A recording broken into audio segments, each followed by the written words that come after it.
안녕하세요. 만나서 반갑습니다.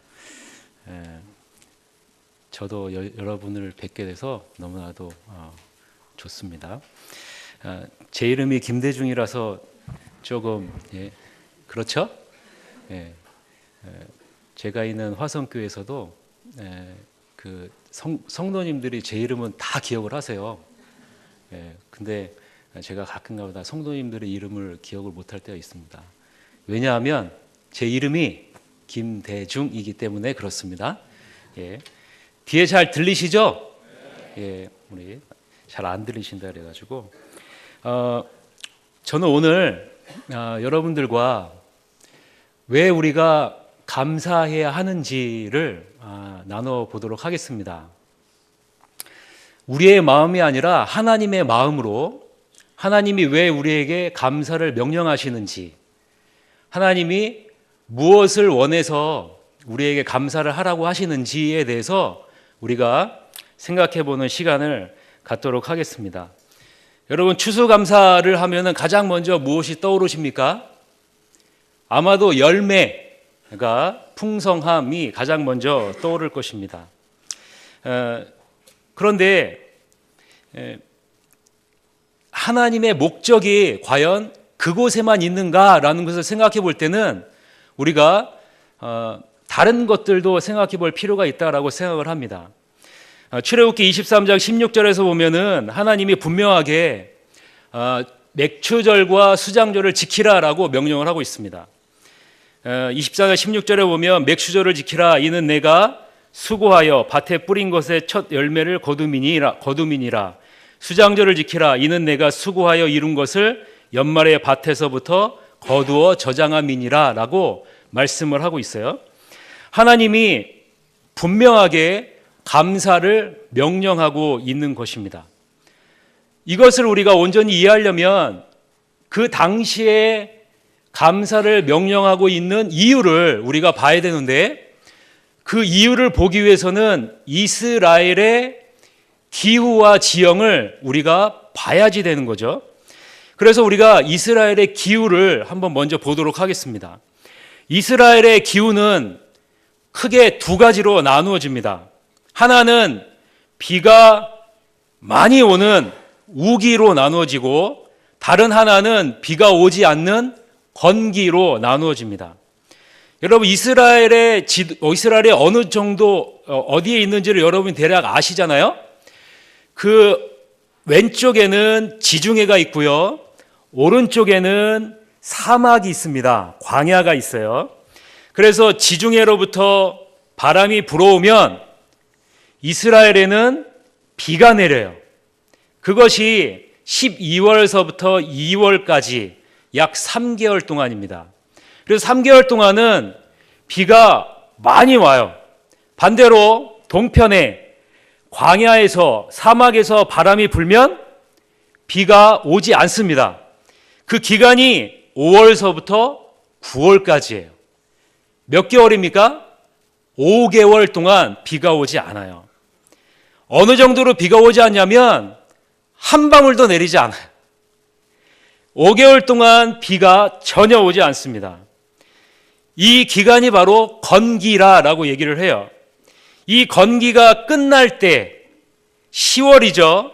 10월에 수장절이라는, 지금으로 말하면 추수감사절기를 지키라라고 말을 하시는 거예요.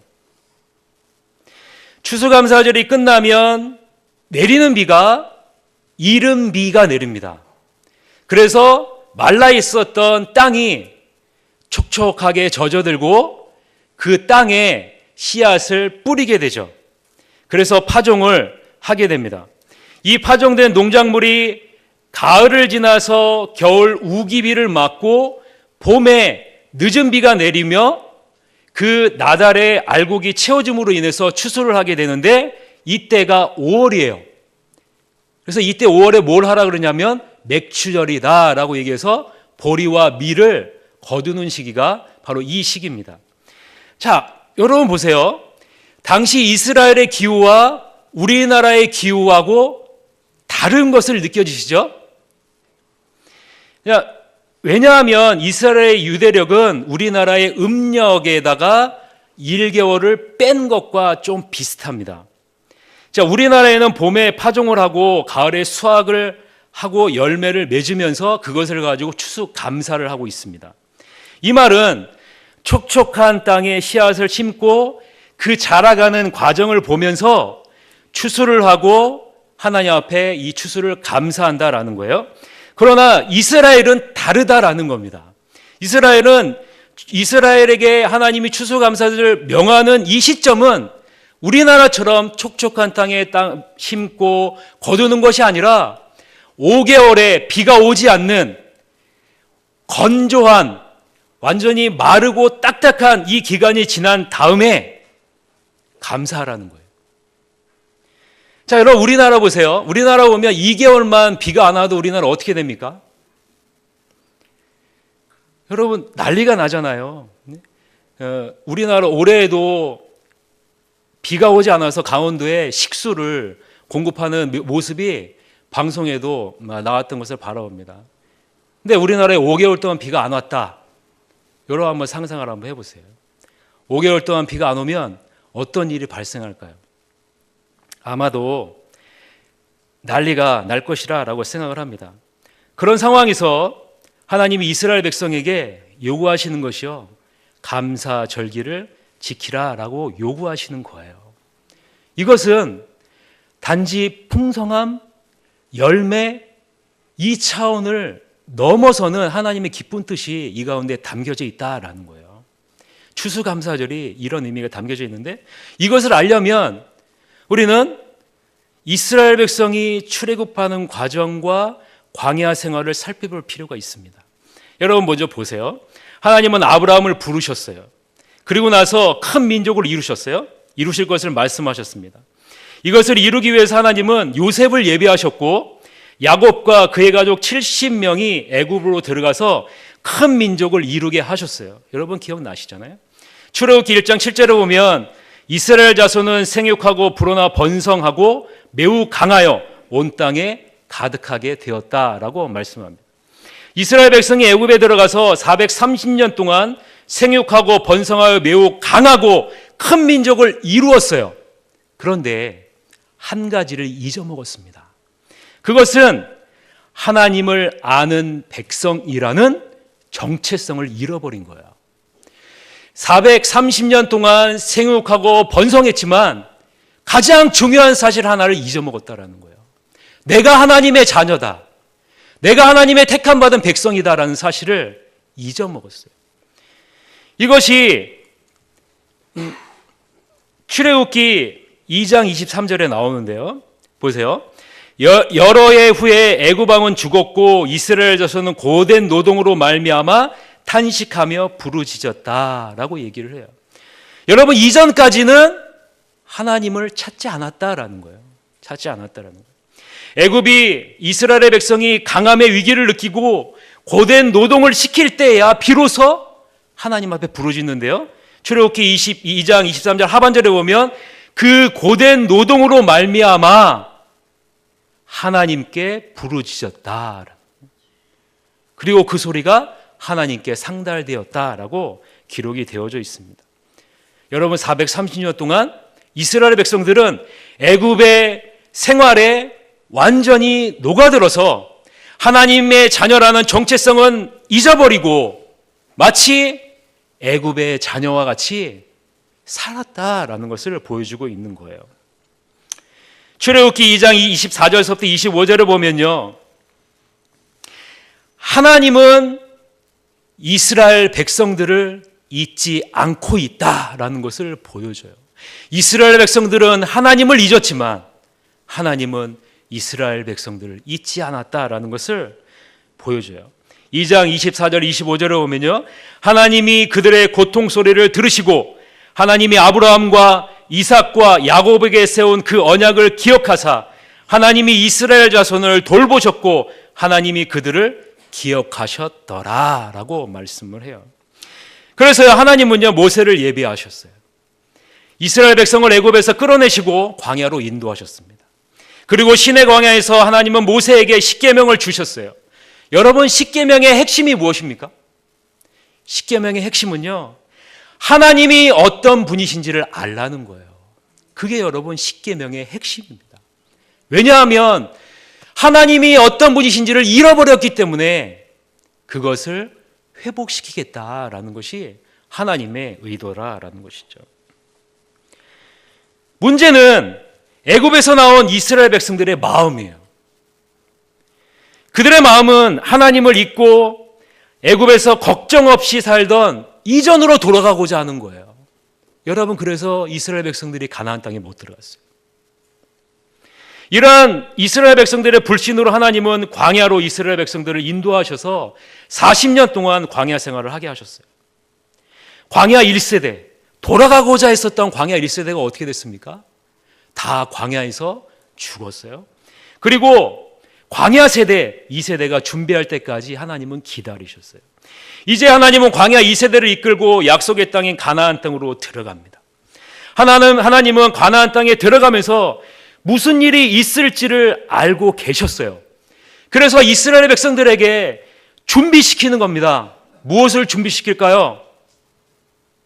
하나님을 잊지 않도록 하는 것을 준비시키는데요, 그것이 바로 감사절기라는 거예요. 가나안 땅은 어떻습니까? 가나안 땅은요, 젖과 꿀이 흐르는 땅이다라는 거예요. 여러분, 이것은 광야와는 다른 땅이다라는 거예요. 완전히 다른 땅이다라는 것을 말해요. 여러분, 젖과 꿀이 흐르는 땅은 어떤 땅입니까? 젖은요, 목축하기에 좋은 땅이다라는 것을 의미하는 거예요. 꿀이 흐르는 땅이다라는 것은 무엇을 의미합니까? 꿀이라는 것은요, 거기서 나오는 과실이 실하고 당도가 높다라는 것을 의미하고 있는 거예요. 그 땅은 목축하기에도 좋고 과실을 맺기에도 좋은 땅이다라는 것을 의미하고 있는 거죠. 그래서 여러분, 이스라엘에서 나오는 과일은 전 세계에서 유명합니다. 특히 여러분 먹어보셨는지 모르겠지만 대추야자라고 들어보셨습니까? 대추야자? 대추인데요, 커요. 굉장히 큽니다. 그런데요, 그것이 당도가 어마어마해요. 그래서 그것을 끓이잖아요. 그러면 우리가 아는 조청과 같이 그거보다 당도가 더 높게 엿과 같이 된대요. 그만큼 당도가 뛰어난 곳이 바로 젖과 꿀이 흐르는 땅입니다. 여러분, 이 땅에 들어가면 어떻게 할까? 이스라엘 백성이 무엇을 누릴까요? 광야에서 누리지 못한 풍요로움을 누리겠죠. 그런데요, 광야에서 회복한 하나님의 백성이라는 정체성을 풍요로운 가나안 땅에 들어오면 우리는 잊어먹을 가망성이 많을까요? 적을까요? 어떻게 잘 아세요? 너무 잘 아시네요. 여러분, 우리나라도 마찬가지잖아요. 저는 1970년대에 자라서 70년대서부터 교회를 다니기 시작했습니다. 근데요, 1970년대에는요, 지금보다는 가난했잖아요. 먹고 살 걱정을 많이 했잖아요. 그런데요, 그때는요, 저녁마다 교회에 성도들이 넘쳤어요. 왜 그런지 아세요? 힘드니까, 풍요롭지 못하니까 하나님 앞에 매달렸어요. 그런데요, 지금은 어떨까요? 지금은 그때보다 그 신앙의 선배들이 기도해서 풍요로워졌는데 지금은 반대로 하나님께 부르짖고 하나님 앞에 나오는 것을 잊어먹었습니다. 우리 교회 목사님이 휴가 가서 일산에 가장 큰 교회에 새벽 기도를 갔대요. 10,000명이 넘는 교회인데 새벽 기도에 몇 명 정도 나와야 될까요? 10,000명 정도가 넘으면 많이 나와야죠. 그런데 우리 교회 부목사님이 깜짝 놀랐어요. 10,000명이 넘는 교회인데 새벽 기도에 100명 정도밖에 안 나온대요.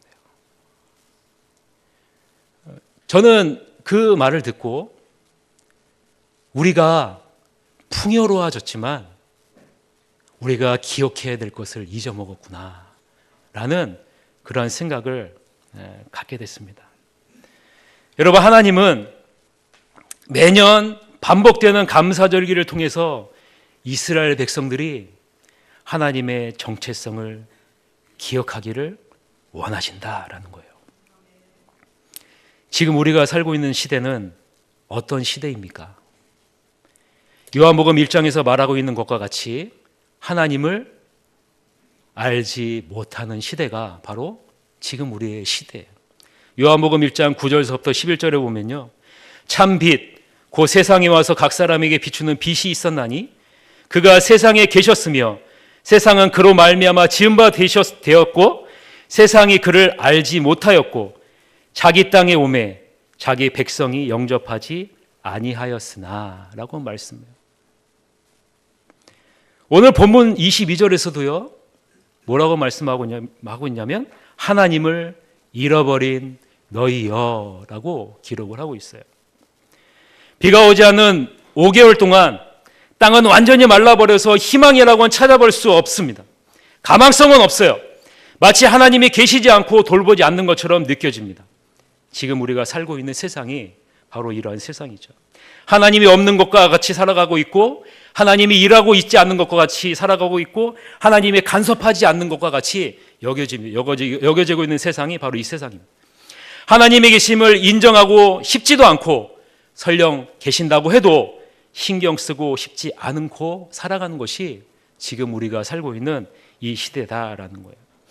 여러분, 이스라엘의 건기에 불어오는 바람을요, 유대인들은 시로코와 함신이라는 단어로 불러요.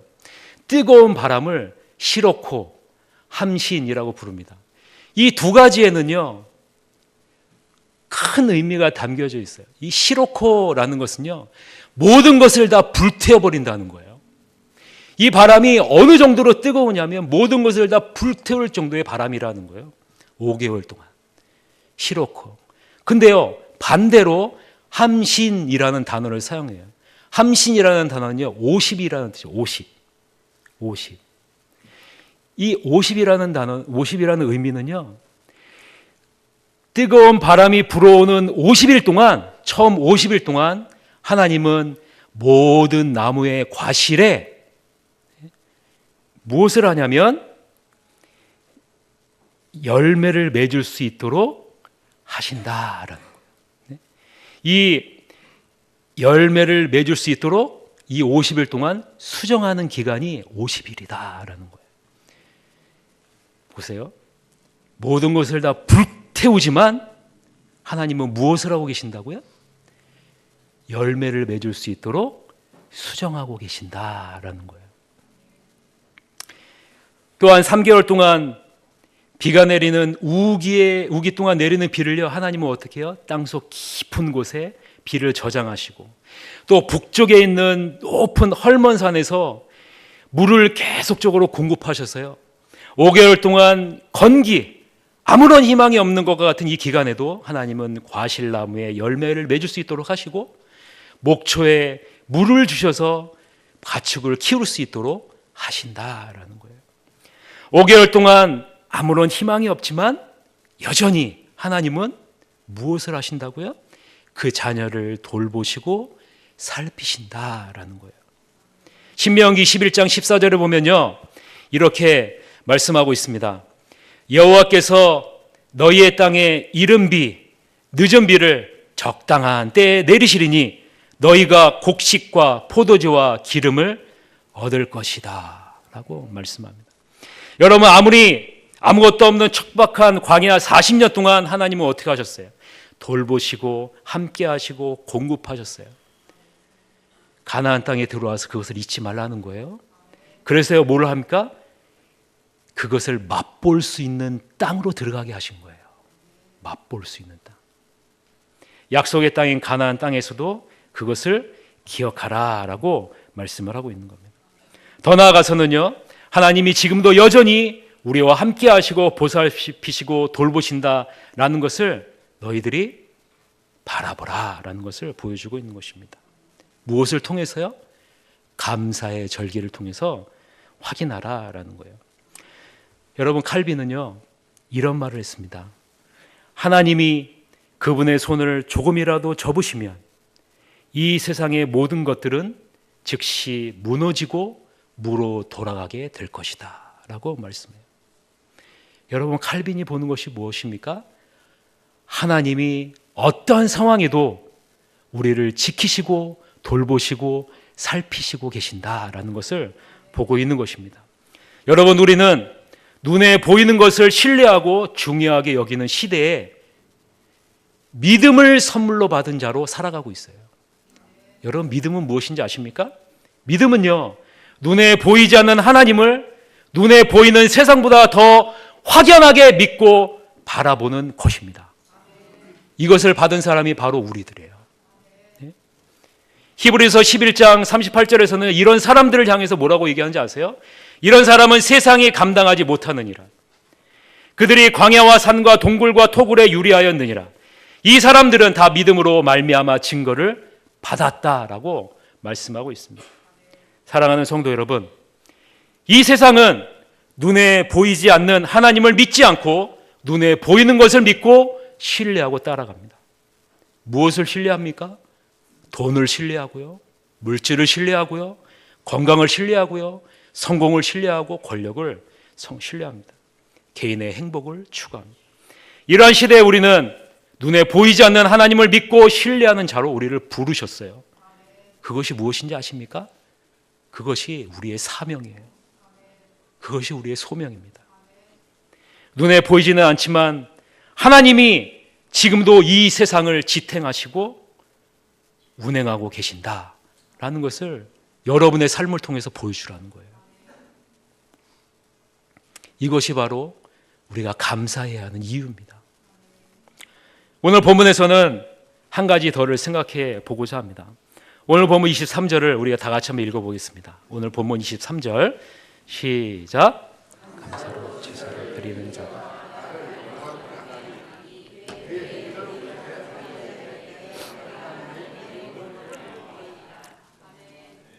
여러분, 이 감사는요, 하나님을 인정하는 행위예요. 이게 감사입니다. 이 감사가 우리가 존재하는 목적이고, 오늘 23절에 보니까 하나님이 주시는 구원과 연결이 되어졌다라고 말씀을 하고 있는 거예요. 쉽게 말하면 하나님의 구원을 받지 못한 사람은 감사할 수 없다라는 거예요. 여러분, 감사할 수 있는 게 복입니다. 아무런 희망이 없는 상태에서 하나님의 보호하심과 공급하심으로 열매를 거두게 하시는 것은 우리들에게 거저 주시는 은혜로 말미암아 우리가 구원받아 성령의 열매를 맺게 하여 주신 것과 연결이 되어진다라는 것을 보여주는 거예요. 우리가 하나님의 자녀가 된 게요, 하나님의 거저 주시는 은혜로 말미암아 된 것이다라는 거예요. 에베소서 2장 8절 너무나 잘 알고 있잖아요. 너희는 그 은혜에 의하여 믿음으로 말미암아 구원을 받았으니 이것은 너희에게서 난 것이 아니요 하나님의 선물이라. 여러분, 5개월 동안 비가 오지 않아 가망성이 없는 땅이 우리의 옛 모습이라면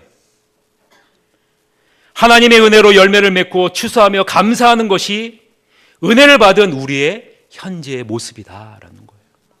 감사를 통해서 오직 하나님의 은혜로 구원받는 것을 재확인하는 것, 이것이 감사의 주된 목적이다라는 거예요. 오직 여호와 하나님만을 바라보면서, 그 은혜를 바라보면서 감사하는 것.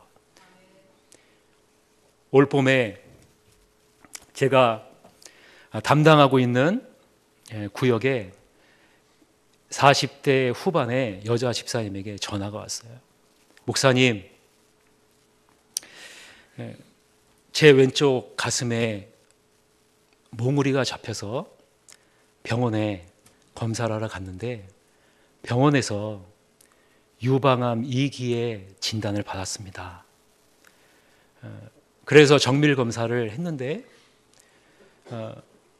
이 암이 유방암 중에서도 굉장히 안 좋은, 전이가 굉장히 잘 되는 병이라고 합니다.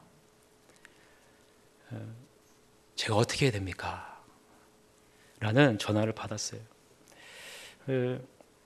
마음이 너무 착잡했습니다. 그래서 이 집사님이 병원에서 하는 대로 먼저 항암 치료를 먼저 하고, 그 다음에 수술을 하고, 그 다음에 방사선 치료를 하기로 이렇게 했습니다. 6개월 동안의 항암 치료를 하고 있는데 또 전화가 왔어요.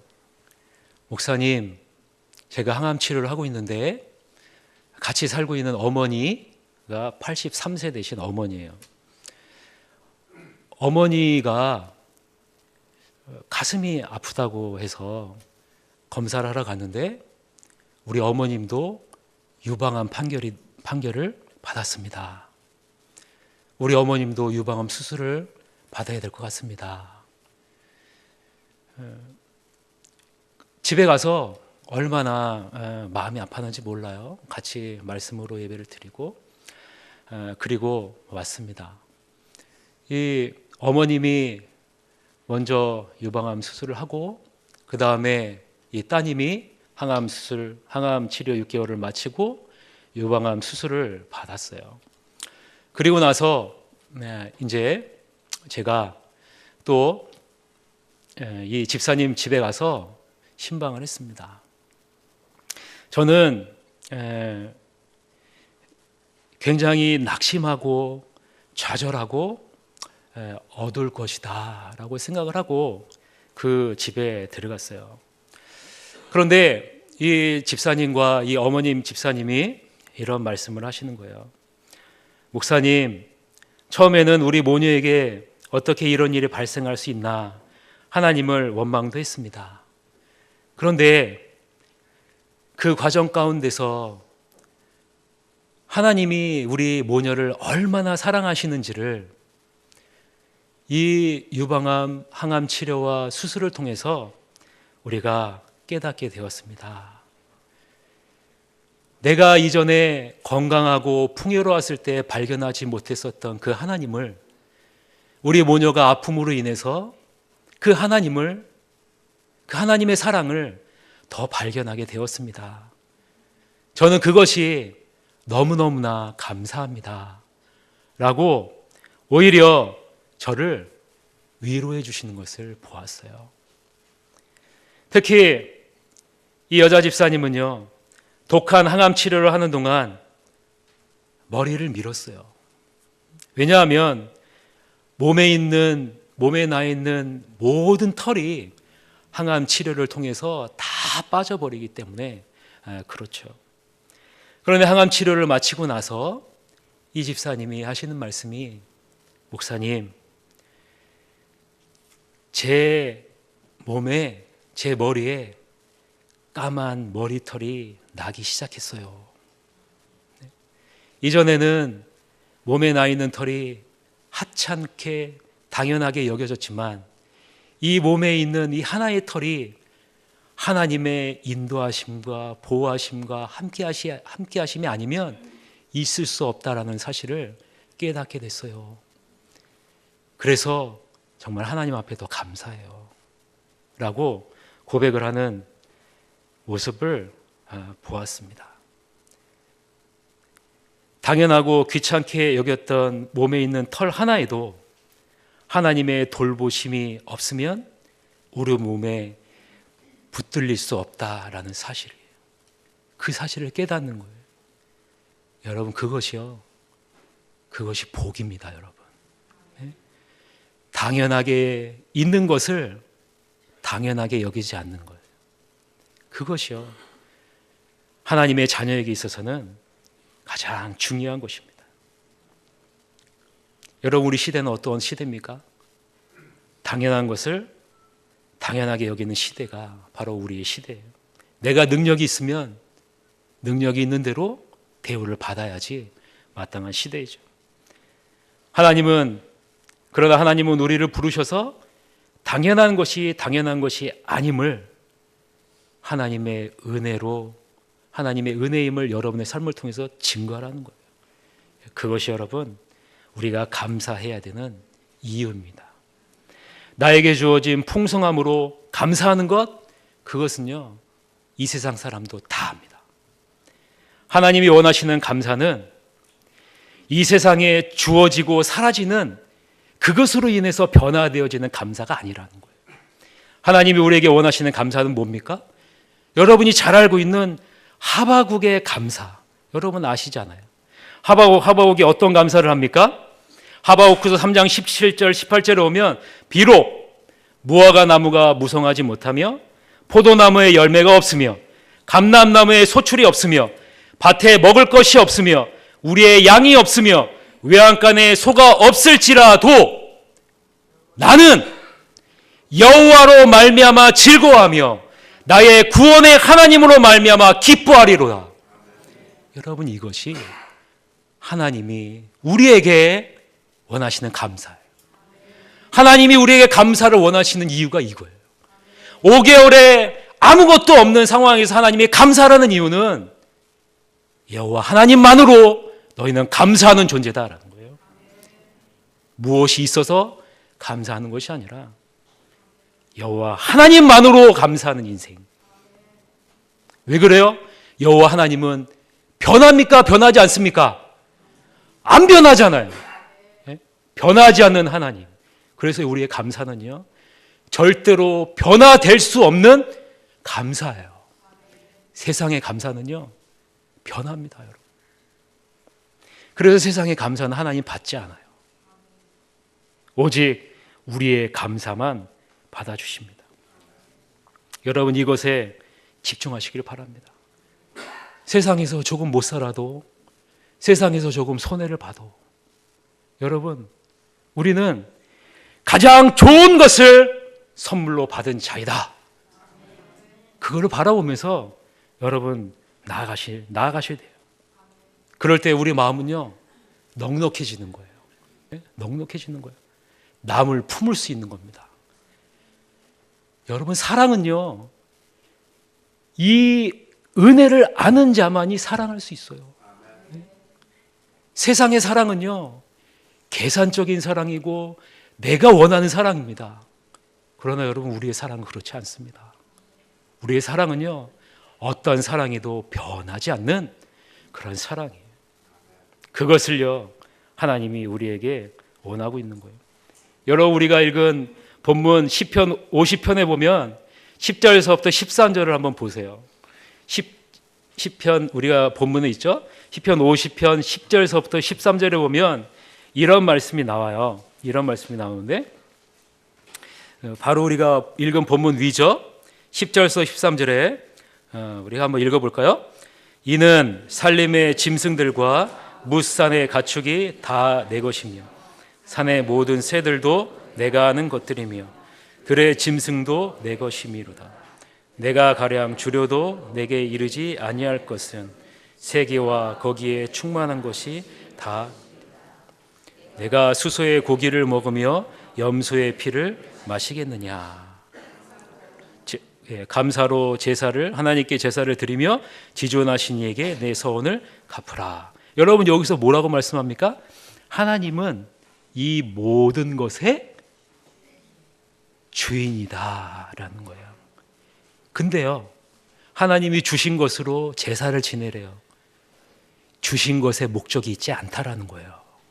주신 것에 목적이 있다라는. 하나님의 목적은 뭐예요? 그릇이에요. 그릇. 주신 것이 아니라 우리의 그릇에 목적이 있는 겁니다. 무슨 그릇이요? 하나님을 하나님으로 인정하는 그릇. 이 그릇이 하나님의 진정한 목적이다라는 것을 보여주고 있는 것입니다. 말씀을 정리하겠습니다.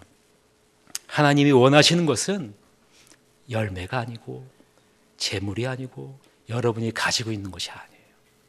하나님이 원하시는 것은요 바로 하나님을 아는 그 믿음이에요. 시편 50편 7절 다 같이 한번 읽어볼까요? 시편 50편 7절 하나님이 원하시는 것이 무엇인지 시편 50편 7절 우리 다 같이 한번 읽어봅시다. 시작. 내 백성아 들을지어다. 내가 말하리라. 이스라엘아 내가 내게 증언하리라. 나는 하나님 곧 내 하나님이로다. 아멘. 하나님이 원하시는 것은요, 나는 내 하나님, 나는 하나님 곧 내 하나님이로다. 그릇이에요. 그릇이에요. 열매를 원하는 것이 아닙니다. 이 세상은요, 화려한 것을 좋아해요. 여러분도 화려한 거 좋아하시잖아요. 화려하게 보이는 단풍이에요. 여러분 단풍 너무 좋잖아요. 지금 단풍이 다 떨어지고 있지만 단풍이 너무 아름답고 화려하잖아요. 그러나 단풍은요, 조금만 지나면 어떻게 됩니까? 떨어져요. 네? 그러나 여러분 화려하게 보이지는 않지만 소나무 잎은 어때요? 소나무 잎은요 화려하지 않아요. 그러나 사시사철 그 푸르름을 놓치지 않습니다. 그 자리에 항상 있어요. 여러분 화려한 색상, 빨강, 파랑, 노랑, 이 세상은 화려해요. 이 화려한 것을 섞으면 여러분 어떻게 되는지 아세요? 빨강과 파랑과 노랑을 섞으면 어떻게 되는지 아십니까? 검해져요. 예? 이 세상이 화려한 것을 추구하죠. 그러나 여러분 이 세상의 것들은요 섞이면 어떻게 됩니까? 검게 타락한 그 모습을 드러날 수밖에 없습니다. 하지만 빛은 다릅니다, 여러분. 여러분이 세상에 빛으로 부르셨어요. 빛은요 파랑과 빨강과 노랑의 빛이 합치면 어떻게 되시 아십니까? 삼파장 빛이라고 들어보셨습니까? 삼파장 빛이 돼요. 환한 빛으로 더욱더 빛나게 됩니다. 예? 하나님을 인정하는 다채로운 여러분 우리들의 감사의 삶이 모여서 무엇을 이루냐면 삼파장 빛과 같이 아름다운 하나님을 인정하는 그런 빛으로 우리가 있는 이 지역이 빛나게 된다라는 거예요. 그것이 여러분이 존재하는 목적입니다. 예? 그것이 우리가 감사해야 되는 이유예요. 여러분 이 세상에 이 지역에 새하늘교회를 왜 두셨어요? 왜 두셨다고 생각합니까? 이 어두운 이곳에 빛을 비추라고 이곳에 두신 거예요. 그리고 여러분을 왜 이 자리에 앉아 두셨습니까? 왜 이 자리에 부르셨어요? 여러분 혼자만으로는 힘든 거예요. 여러분 혼자의 빛으로는 비추기가 힘들어요. 그러니까 서로 어떻게 해요? 함께. 예? 함께요. 여러분 한 가닥의 줄은 쉽게 끊어져요. 두 가닥의 줄도요 힘을 하면 끊어져요. 그러나 삼겹줄은 어떻게 됩니까? 삼겹줄은 쉽게 끊어지지 않습니다. 예? 여러분 우리가 이것이 바로 하나님의 목적이다라는 사실을 잊지 마시길 바랍니다. 아무쪼록 새하늘교회 성도님들이 추수감사를 통해서 하나님이 어떤 분이신지를 온전히 드러내서 이 지역에 하나님의 구원의 빛을 밝게 비추어서 하늘의 복과 평안을 누리시기를 주님의 이름으로 간절히 축원합니다. 예. 예, 제가 기도하도록 하겠습니다. 하나님 아버지, 주님께서 이 어둡고 척박한 이곳에 새하늘 교회를 세워주신 이유와 목적이 있음을 우리는 말씀을 통해서 바라보았습니다. 아버지 하나님, 우리가 감사를 통해서 하나님을 인정하는 빛이 되어질 수 있도록 인도해 주시옵소서. 우리가 속해 있는 지역에서 하나님의 밝은 빛을 비추게 하여 주시고 이 새하늘 교회가 이 지역 사회에 하나님을 인정하는 밝은 빛을 비추어서 하나님의 놀라운 구원의 복을, 구원의 방주의 역할을 감당하는 귀하고 복된 새하늘 교회가 다 될 수 있도록 인도해 주시옵소서. 우리 성도님들의 모든 삶을 주님께서 축복하여 주셔서 이러한 감사가 흘러넘치게 하여 주시고 하나님이 함께 하시고 역사하심을 우리의 삶을 통해서 풍성하게 만끽하며 누릴 수 있도록 인도해 주시옵소서. 이 모든 말씀 예수 그리스도의 이름으로 기도하옵나이다. 아멘. 지금은 우리 구주 예수 그리스도의 은혜와 하나님 아버지의 무한하신 사랑과 성령님의 감화, 감동, 충만, 교통하심이 하나님의 사랑을 받은 하나님의 빛의 자녀로 부름받은 하나님의 자녀로서 주님이 부르시는 그날까지 감사하리라 작정하고 나아가는 새하늘교회 모든 성도님들 머리 위에 지금으로부터 영원까지 함께하기를 주님의 이름으로 축원하옵나이다. 아멘.